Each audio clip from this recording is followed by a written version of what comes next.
All right, we are talking to lawyer Tony Ellis. He was lead counsel in the 1999 case Police versus Beggs, a case involving people being trespassed from Parliament. I first want to ask you, Tony, what was the outcome, the fundamental outcome of that case?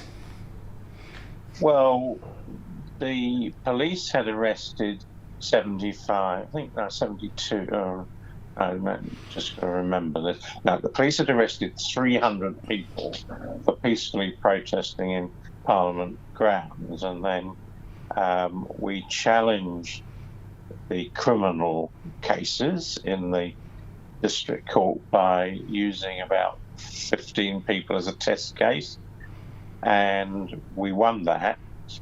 The Crown appealed it to the High Court, and two judges of the High Court, which are called a full court, sat and determined that, and they upheld the dismissal of the case and stayed the prosecution, so nobody got trespassed. At the end, the Crown still tried to further appeal back to the Court of Appeal and were given short shift in the Court of Appeal. So that became the leading case as to what should happen when people are being trespassed on Parliament grounds. And the main ingredient of it, I suppose, was that there's got to be a balance between the Speaker's powers and the powers of people lawfully protesting.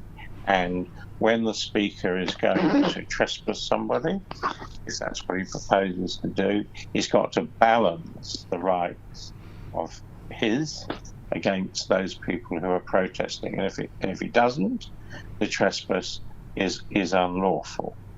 I hope that explains it. It does explain it. Well, we are now in a situation where, following those protests on the lawns of Parliament, the Speaker has issued a trespass notice to a former National MP, Matt King, who is in the process of establishing a new political party, and he has served him with a trespass notice that he cannot come onto Parliament grounds for 2 years, which is after the next election.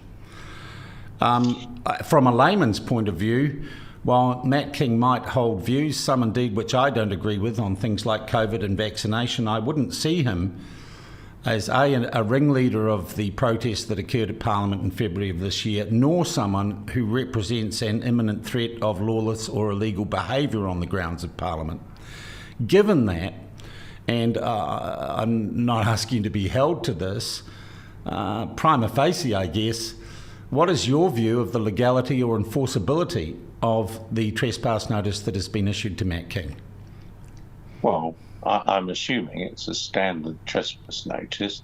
Yes. And I guess the circumstances, I mean, all these things are fact and circumstances specific, but let's assume he's on there to chat to people in the crowd who are occupying the grounds. Now, he's not, as I understand it, staying there and intending to occupy. Yeah. He's gone to exercise, I suppose, what we can simply say is freedom of expression. Yeah. And the right to freedom of expression is not a one-way right. It isn't just, I can say what I like. The right includes the right to receive information. So if he went there for the purpose of, having a chat, one assumes that he must have intended to exercise his right of expression, but he must also have been collecting information and receiving it. And then, assuming he left in half an hour or an hour, it seems a total absurdity that he can be trespassed for 2 years. And I would doubt whether the part of the freedom of expression, the right to receive information, has been considered. I mean, it just seems a draconian response to somebody who the Speaker presumably thought was a nuisance.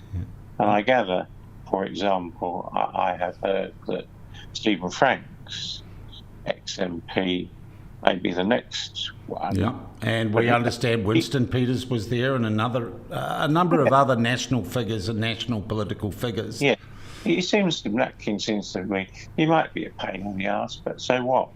You know, people are entitled to be. And he looks like he's being picked on. It doesn't seem to be a proportionate response to what he did. And I've always wondered why everybody who gets a trespass notice gets it for the maximum period of time for 2 years. It might have been all right to give him a trespass notice for a month or something, but it just seems basically vindictive. Could I ask you, is there any way that trespass notice, to your knowledge, and I realise you have not worked in the Office of the Clerk or the Office of the Speaker, is there any way this notice could have been issued by the head of Parliamentary Security without being aware of the case that you were lead counsel and the apparent precedent that set? Well, firstly, Sean, your information is incorrect. I was, for a number of years, the clerk assistant. Oh, that's right, you were too. My apologies. Yeah, that's right. Well, if the Beggs case was really about, I mean, we did seek to summons the Speaker into the District Court because he was making the decision. And we got a very senior lawyer from Crown Law who came down to defend the case rather than just the usual police prosecutor. And we were given, instead of the Speaker, we got the head of Parliamentary Security. And you know, the real question was, you know, was he able to do this? I mean, if the current head of security wasn't aware of the Beggs case, then I don't think he should be doing his job. She, in fact, Bridget Lord is her name. Oh, is it? Okay. So you say it would have been gross incompetence to issue this trespass notice without having researched Police versus Beggs and its implications, and if one had researched that, one would realise that the trespass notice was not enforceable, or, and I'm not going to say illegal, but outside the law or not lawfully enforceable. Yes, because my apologies for assuming it was a man. The last time was, I shouldn't have assumed. Yeah, oh yes, yeah, very boomer of you. The case, the Beggs case is quite important in that, even, you know, from my personal side, I mean, I've got over 100 reported cases, but only 2 that have ever been reported in the Commonwealth law reports. Mm-hmm. And, you know, and this is one of them. It's a case that is renowned in this area. And there is, now that you've sort of started asking me these questions, I mean, there is one other thing I might like to add. I've always been concerned that what in fact happens here is the police tend to get used as the private army of the Speaker, and they can't do that. They're there to enforce the Bill of Rights from the protesters' point of view, as well as the Speaker's. And you know, the first thing that one has to do is ask in these trespass cases, well, when was he warned off Parliament?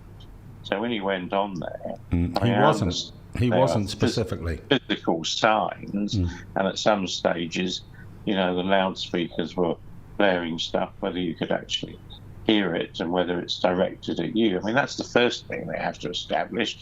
Have you been lawfully warned off and refused to leave before you can be trespassed? And I don't know the facts of that, but I would doubt it.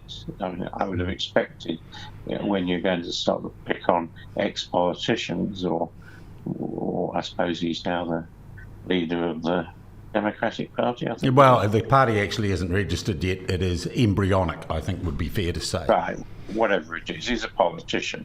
You would have thought that they would be given perhaps a personal warning to leave, otherwise they'd be trespassed, rather than this sort of grandstanding public event, and not at the time too.